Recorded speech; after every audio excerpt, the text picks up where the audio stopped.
Tatlong major na natutunan namin sa retreat. Ito po yung una.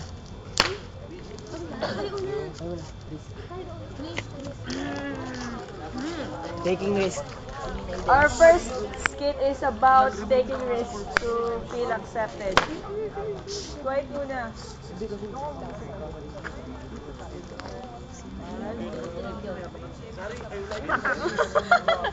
Uy, ano ba yan? Ano ba? Kita? Kamusta US? Okay lang, Ang ganda ng blush mo. Galing Europe. Yung makati sa mukha. Ang dami mo kasi Di pimples naman. eh. Wala! Bakit mo? Ang ganda-ganda naman ng coat mo. Sorry. Galing UK yan. Oh, ikaw, kamusta ka na?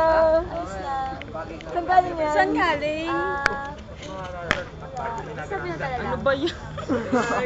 Uy, si Ariana ka. Sige, sige.